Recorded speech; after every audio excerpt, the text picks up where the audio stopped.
Friends, we are going to discuss intensity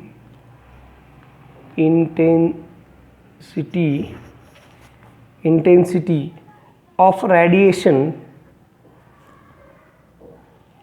and Lambert's cosine law. It is very important. This question will ask for 2 marks, 5 marks, 7 marks. Lambert's cosine law and intensity of radiation. Means what is intensity of radiation? It is denoted by I. It is denoted by I, right? That means when a surface element emits radiation, suppose this surface emits the radiation, and all radiation will get intercepted by hemispherical shape और surface place over the element. जो जितना भी ये कौन सा भी element हो उसके ऊपर जब हम हेमिस्फेरिकल शेप रखते हैं तो all radiation will get absorb by the और intercept by this hemispherical shape. The intensity of radiation is defined as the rate of energy leaving surface in a given direction per unit solid angle per unit area of the emitting surface normal to the mean direction in a space. Okay, I'll write the definition, very simple definition. That is the rate of energy leaving, the rate of energy leaving a surface in given direction per unit area per unit solid angle per unit area of emitting surface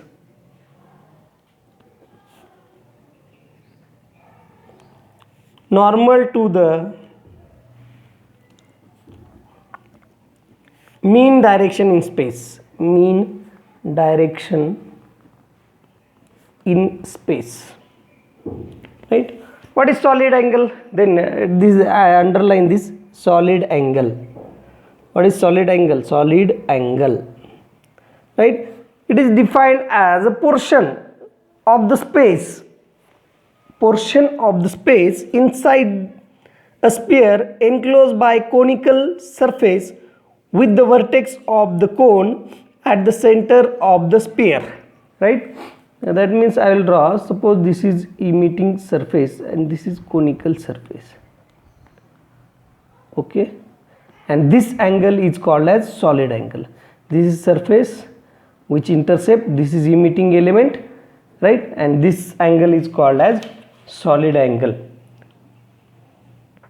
right? So this solid angle, very important term, right? What is definition? The portion of the space inside the sphere enclosed by conical surface with the vertex of the cone at the center of sphere.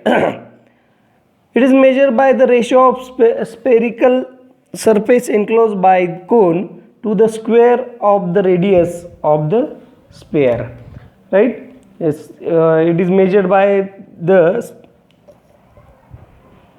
ratio of the spherical surface enclosed by the cone to the square of the radius of the sphere.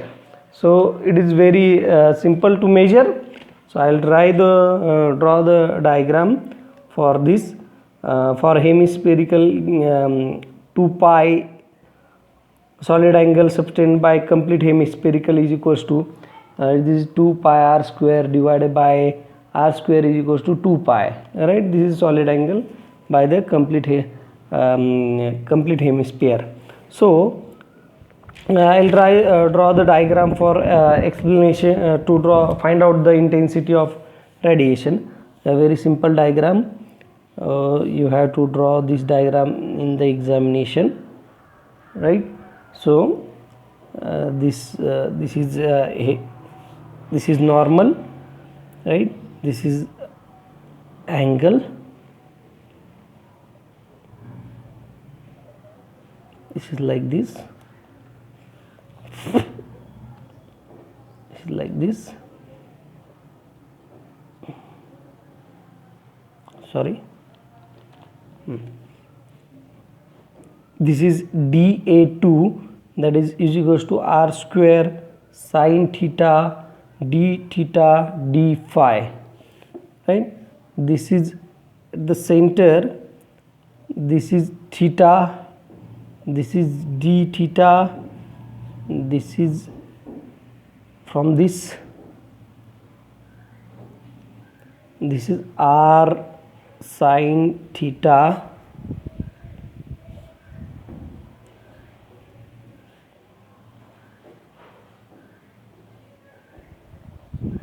this is d phi, this area becomes r sine theta into d phi, this is r d theta, this is your r, right? This is dA1, right?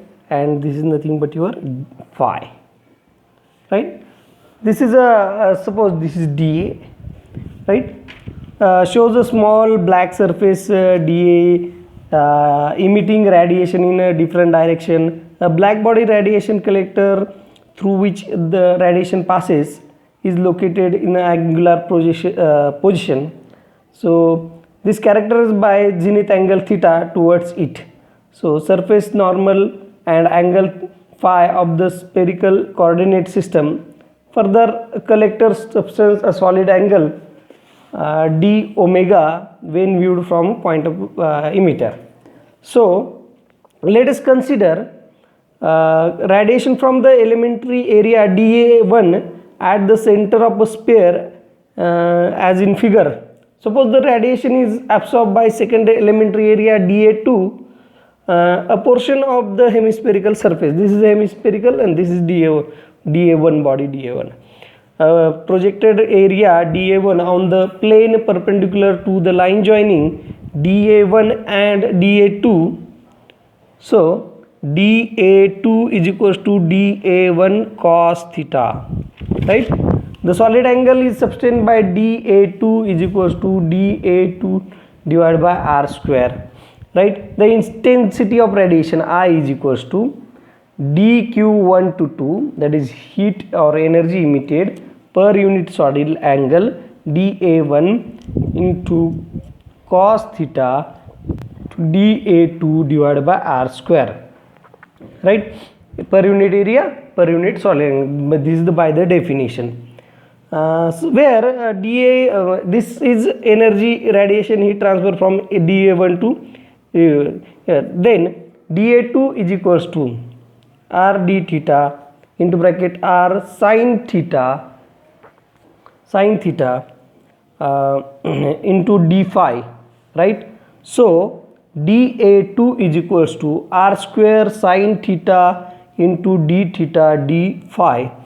Put the values, then dQ1 to 2 is equals to I dA1 sine theta cos theta into d theta d phi.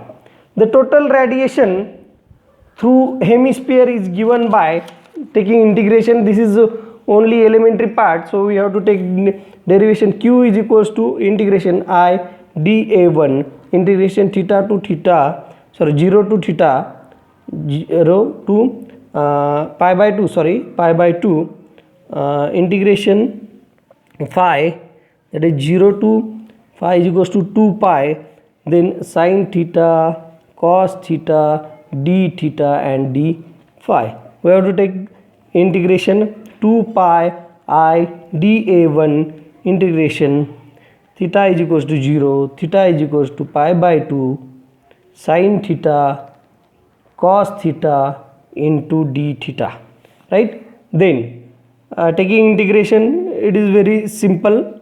So pi I dA1 integration theta is equals to 0, theta is equals to pi by 2 sine 2 theta into d theta, because 2 sine theta cos theta, this 2 is multiplied in this, so is equals to this, and the value of this is equals to 1.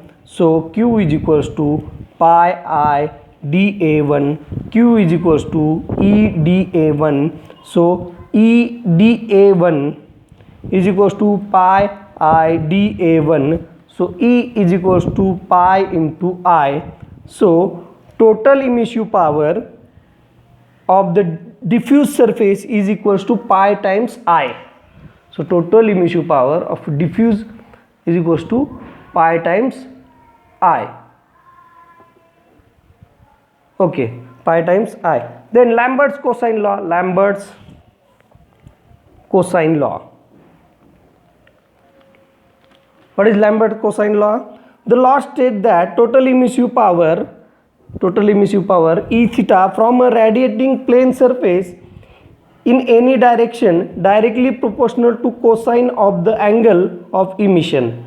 Then angle of emission theta is the angle sustained by normal to the radiation surface and the direction vector of emission of the receiving surface, that is En. That is E theta is equals to En cos theta. This is Lambert's cosine law. The above equation is true only for diffuse radiation. The radiation emitting from a point a surface to term diffuse if the intensity I is constant. This law is known as Lambert's cosine law. So got it? If you have any doubt, please ask me on phone call. Thank you.